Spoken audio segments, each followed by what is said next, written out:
जब हौसला हो कुछ कर गुजरने का।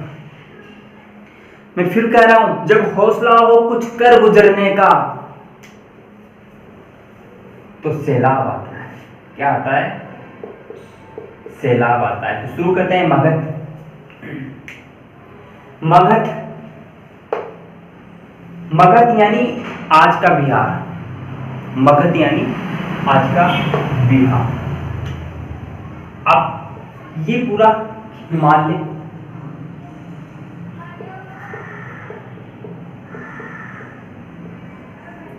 अगर आपको थोड़ा बहुत जियोग्राफी भौगोलिक जानकारी होगी तो आपको ये पता होगा कि ये वाला क्षेत्र पूरा हिमालय है, यहां से लगाकर यहां तक।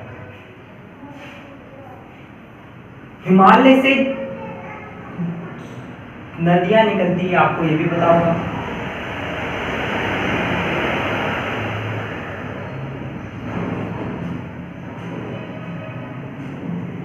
गंगा, यमुना, जमुना, ब्रह्मपुत्र। चूंकि मगध इन नदियों के बीच का क्षेत्र है, यानी कि दोआब। दो नदियों के बीच का क्षेत्र कहलाता है दोआब। तो चूंकि जो हमारा मगध है वो कहाँ पे स्थित है? नदियों के बीच में स्थित है, यानी कि दोआब में स्थित है।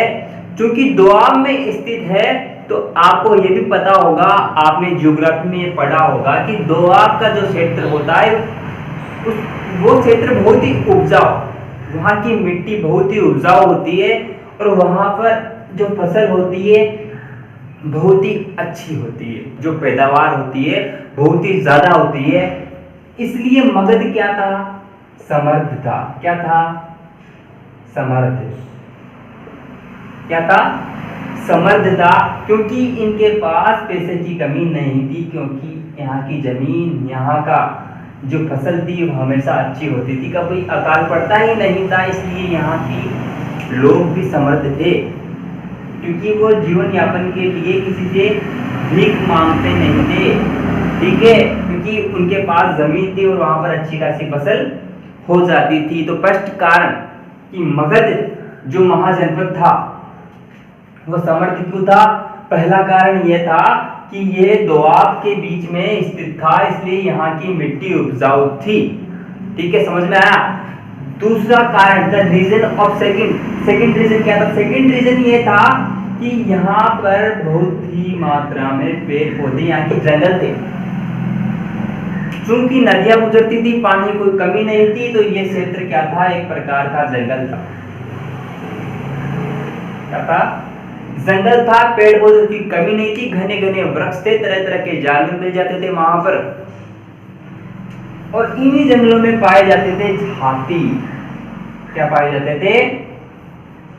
हाथी पाए जाते थे। अब हाथी का क्या काम है? आप सोच रहे हैं हाथी के शक्तिशाली बनाएगा एक एम्पायर को, है एक मगध को। एक इतना बड़ा एम्पायर था मौर्य साम्राज्य मगध। मगध जो एक बहुत ही शक्तिशाली महाजनपद था। क्वेश्चन आ सकता है कि सबसे शक्तिशाली महाजनपद कौन सा था? आप लोग मगध क्यों था? उसके एक रीजन तो मैंने बताया कि यहाँ की जो भूमि थी वो एक समृद्ध थी, अच्छी पैदावार होती थी, क्योंकि ये दोआब क्षेत्र में स्थित था। दूसरा रीजन मैं बता रहा हूँ, यहाँ पर जंगल थे, जंगल होंगे तो वहां पर जंगली जानवर भी होंगे, तो यहाँ पर हाथी बहुत मात्रा में पाए जाते थे। अब हाथी क्या करेंगे भाई? हाथी मगध की जो सेना है उसको शक्तिशाली बनाने में अपना योगदान देंगे, क्योंकि एक तो आपके शत्रु, एक तो सेना आ रही है पैदल चलती चलती, एक हाथी पर बैठ आ रही है, तो पैदल वालों को तो आराम से नोच देंगे ना। तो यहाँ की सेना कैसी थी? हाथियों की मदद के कारण कैसी थी? शक्तिशाली। कैसी थी? शक्तिशाली। Reason number 3। तीसरा रीजन कारण क्या था? तीसरा कारण यह था, चूंकि आपको पता होगा, अगर आपको थोड़ी बहुत ज्योग्राफी की नॉलेज होगी, मैं फिर कह रहा हूं, जब आप इतिहास पढ़ते हो तो आपको भूगोल की जानकारी होना जरूरी है। आपको ये पता होगा कि चूंकि मगध जो था वो आज का बिहार है, और बिहार की आपके पास यहाँ पर देखा होगा, आपके पास उड़ीसा है, झारखंड है, उड़ीसा, झारखंड, बिहार, यहाँ पर आपको पता है लोहे की खानें,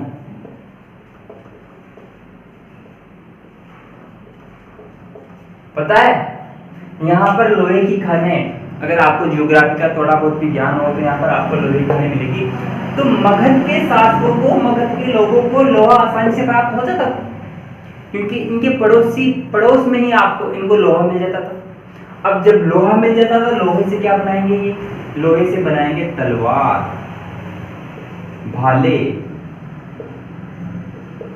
हल, मतलब कि तमाम वो वस्तुएं जो रोजमर्रा में काम में ली जा सकती है, वो आसानी से ये बना सकते थे। अब जब इनकी सेना के पास तलवारें होगी, भाले होगी, तो वो डबल शक्तिशाली हो रही। इनके पास हथियार है, वो भी लोहे से बने हुए। फिर उनके पास हल है। क्या है? हल। हल क्वेश्चन वाला हल नहीं, भूमि को जोतने वाला हल है उनके पास, वो भी लोहे का। तो वो क्या करेंगे? उस मिट्टी को आसानी से जुताई कर सकते हैं हल के द्वारा, और इससे फसल में पैदावार होगी। मैं फिर कह रहा हूँ, फसल में पैदावार होगी तो फिर राज्य कैसा बनेगा? समर्थ बनेगा। तो लोहे ने इस प्रकार मदद की।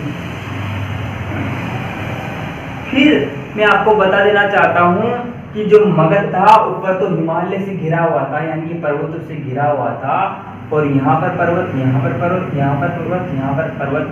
मगध की जो भौगोलिक स्थिति थी, जो जियोग्राफिक जो लोकेशन थी, वो ऐसी थी कि वो अपने चारों ओर से पर्वतों से घिरा हुआ था। अब जब कोई भी राज्य, कोई भी स्टेट, कोई भी देश पर्वतों से घिरा हुआ होगा, तो दूसरे देश के या दूसरी जगहों से आकर यहाँ पर आक्रमण आसानी से नहीं कर सकते।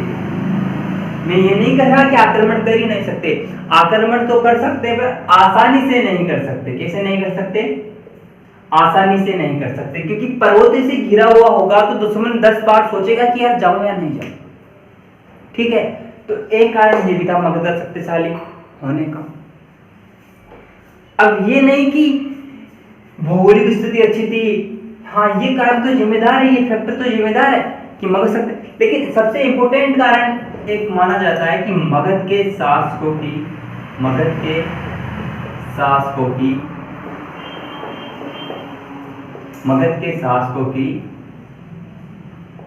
बुद्धिमत्ता, क्योंकि इस काल में लगभग 300 से BC ईसा पूर्व इसी काल के बीच में मगध में ऐसे शासक हुए जो बुद्धिमान थे। एक राज्य को किस प्रकार चलाया जाता है वो भली भांति जानते थे, जिनमें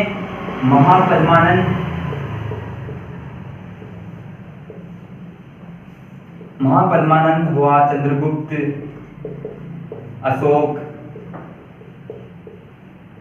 शिशुनाग, ये सभी शासक भली भांति जानते थे कि एक राज्य को, एक साम्राज्य को किस प्रकार चलाया जा सकता है। ठीक है, तो इस प्रकार मगध शक्तिशाली हुआ।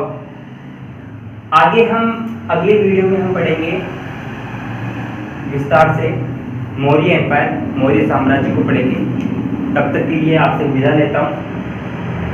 आपको ऐसा लगा कि मैंने अच्छा पढ़ा हो तो प्लीज ठोक दो बेल आइकन को, सब्सक्राइब कर दो। कैसे करोगे मुझे नहीं पता, पर कर दो। तब तक के लिए bye, goodbye, take care और लगे रहो।